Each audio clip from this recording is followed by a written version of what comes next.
नमस्कार दोस्तों, आपके अपने YouTube चैनल कमल चंद शास्त्री में आप सभी का हार्दिक स्वागत एवं अभिनंदन है। PTET 2023 की एग्ज़ाम 21 मई को प्रस्तावित है, अर्थात 21 मई को एग्ज़ाम होने वाली है। समय बहुत कम रहा है। समय को ध्यान में रखते हुए प्रतिदिन आपके लिए क्वेश्चन, इम्पोर्टेंट क्वेश्चन का मॉडल पेपर बनाया जाता है और आपके लिए अपलोड किया जाता है। इसलिए आप प्रत्येक क्वेश्चन को ध्यानपूर्वक पढ़ें और उनको लिख लें और नोट्स बना लें और उनको रिपीट करते रहें। अधिकतर प्रश्न आपके परीक्षा में आने की पूरी संभावना है। आप क्लास को अंत तक ज़रूर देखें और अपने दोस्तों को शेयर अवश्य करें। और यदि चैनल पर आप नए हैं तो चैनल को सब्सक्राइब करना नहीं भूलें। यह क्लास डेली क्लास है, प्रतिदिन आपके लिए अपलोड कर दी जाती है। तो शुरू करते हैं आज की इस क्लास को, जिसमें क्वेश्चन नंबर 1 है, सवाई भोज का मेला भीलवाड़ा आसिंद में प्रतिवर्ष किस समय लगता है? ऑप्शन नंबर ए भाद्रपद कृष्ण सप्तमी, ऑप्शन नंबर बी भाद्रपद कृष्ण अष्टमी, ऑप्शन नंबर सी भाद्रपद शुक्ल सप्तमी, ऑप्शन नंबर डी भाद्रपद शुक्ल अष्टमी।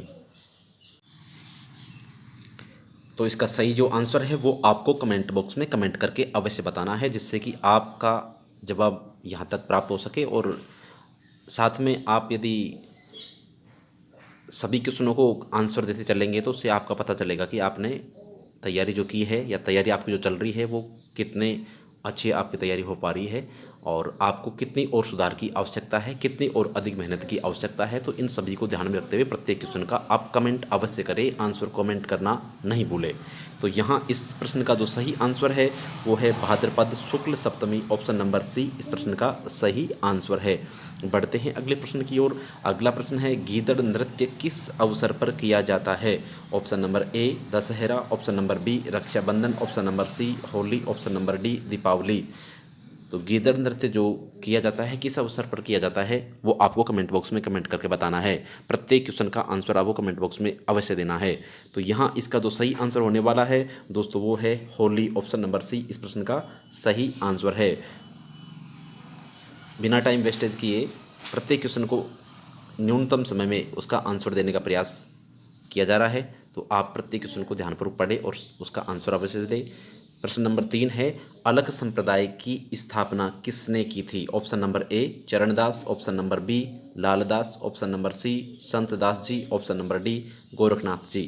तो अलख संप्रदाय की जो स्थापना की थी वो है चरणदास जी, ऑप्शन नंबर ए इस प्रश्न का सही आंसर है। बढ़ते हैं अगले प्रश्न की ओर। अगला प्रश्न है, प्रसिद्ध भर्तृहरि का मेला किस जिले में लगता है? Option number A Jaipur, option number B Ajmer, option number C Jhalawar, option number D Alwar. तो भर्तृहरि का जो मेला है वो सरिस्का अलवर में लगता है, ऑप्शन नंबर डी इस प्रश्न का सही आंसर है। अगला प्रश्न है, फूलडोल उत्सव मनाया जाता है? ऑप्शन नंबर ए प्रणामी या प्रणामी परनामी पंथ द्वारा या संप्रदाय द्वारा, निरंजनी पंथ द्वारा, राम स्नेही पंथ द्वारा, दादू पंथ द्वारा। तो यहाँ आपको सही आंसर कमेंट बॉक्स में कमेंट करके बताना है। तो इसका जो सही आंसर है वो है राम स्नेही पंथ द्वारा, ऑप्शन नंबर सी इस प्रश्न का सही आंसर है। फूलडोल उत्सव राम स्नेही पंथ द्वारा मनाया जाता है। बढ़ते हैं अगले प्रश्न की ओर। अगला प्रश्न है, भीलों में गांव का जो मुखिया होता है, भीलों का जो गांव है उसमें उस भीलों का मुखिया क्या कहलाता है? ऑप्शन नंबर ए पटेल, ऑप्शन नंबर बी गमेती, ऑप्शन नंबर सी पंच, ऑप्शन नंबर डी प्रधान। तो भीलों के गांव में जो मुखिया होता है उस गांव का वो कहलाता है गमेती, ऑप्शन नंबर बी इस प्रश्न का सही आंसर है। बढ़ते हैं अगले प्रश्न की ओर। अगला प्रश्न है, संत मीराबाई के पति का नाम क्या था? Option number A Bhojraj, option number B Ratan Singh, option number C Sangram Singh, option number D नर हरि सिंह। तो यहाँ सही आंसर क्या है वो आपको कमेंट बॉक्स में कमेंट करके बताना है। तो संत मीराबाई के पति का नाम था भोजराज, ऑप्शन नंबर ए इस प्रश्न का सही आंसर है। अगले प्रश्न की ओर बढ़ते हैं। अगला प्रश्न है, राजस्थान में मकराना किसके लिए प्रसिद्ध है? ऑप्शन नंबर ए मैग्नीज के लिए, ऑप्शन नंबर बी लोह अयस्क के लिए, ऑप्शन नंबर सी संगमरमर के लिए, ऑप्शन नंबर डी मुल्तानी मिट्टी के लिए। तो राजस्थान में मकराना जो प्रसिद्ध है वो संगमरमर के लिए प्रसिद्ध है, ऑप्शन नंबर सी इस प्रश्न का सही आंसर है। बढ़ते हैं अगले प्रश्न की ओर। अगला प्रश्न है, राजस्थान में प्रथम औद्योगिक नीति की घोषणा कब की गई थी? 1948, option number B 1956, option number C 1991, option number D 1978। तो यहाँ पर प्रथम औद्योगिक नीति राजस्थान में जो घोषणा की गई थी, नीति लागू जो की गई थी, वो है 1978। ऑप्शन नंबर डी इस प्रश्न का सही आंसर है। बढ़ते हैं अगले प्रश्न की ओर। अगला प्रश्न भी इम्पोर्टेंट प्रश्न है। झीलों की नगरी के नाम से कौन सा शहर जाना जाता है? ऑप्शन नंबर ए में दिया हुआ है भरतपुर, बी में बांसवाड़ा, सी में उदयपुर और डी में डूंगरपुर। 4 ऑप्शन आपके सामने हैं। सही आंसर कौन सा है वो आपको कमेंट बॉक्स में कमेंट करके बताना है। तो यहाँ पर सही जो आंसर है वो है उदयपुर। उदयपुर को झीलों की नगरी कहते हैं। ऑप्शन नंबर सी इस प्रश्न का सही आंसर है।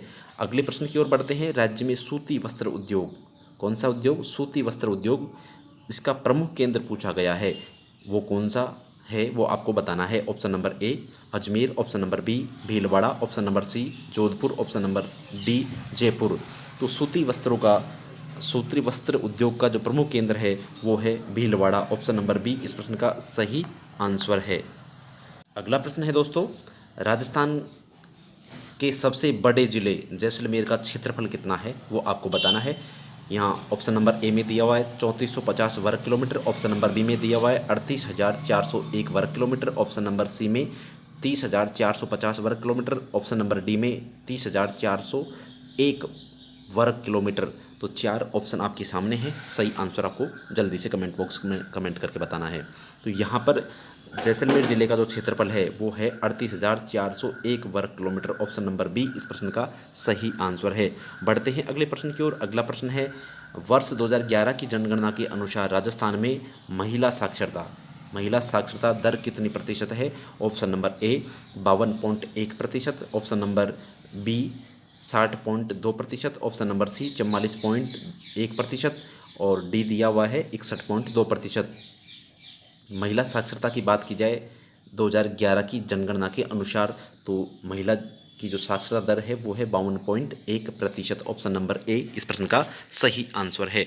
बढ़ते हैं अगले प्रश्न की ओर। अगला प्रश्न है, राजस्थान की आकृति है, अर्थात कैसी आकृति है राजस्थान की? ऑप्शन नंबर ए में दिया हुआ है त्रिभुजाकार, ऑप्शन नंबर बी पंचभुज, ऑप्शन नंबर सी वृत्ताकार, ऑप्शन नंबर डी विषम कोणीय चतुर्भुजाकार। तो यहाँ राजस्थान की जो आकृति दी हुई है वो सही आंसर कौन सा है, कौन सा ऑप्शन है वो आपको कमेंट बॉक्स में कमेंट करके बताना है।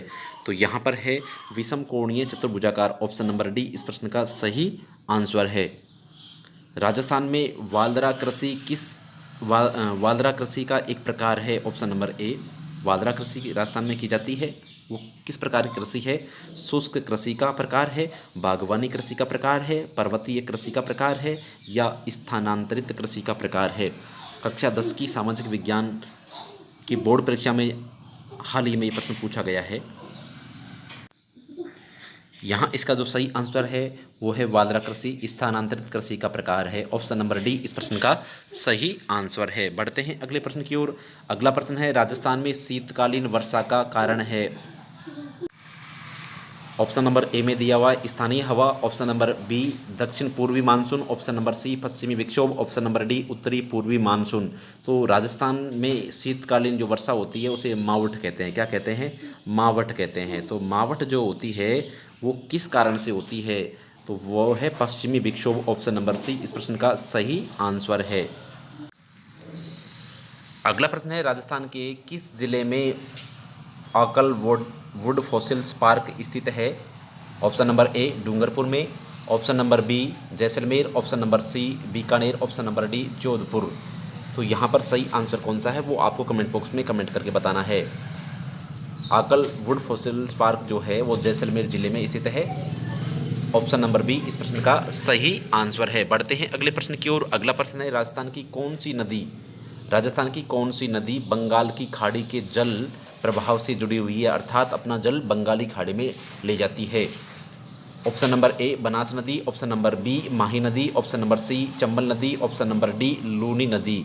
तो यहाँ राजस्थान की जो नदी है, कौन सी नदी है? चंबल नदी है। वो अपना जल बंगाल की खाड़ी के जल में ले जाती है।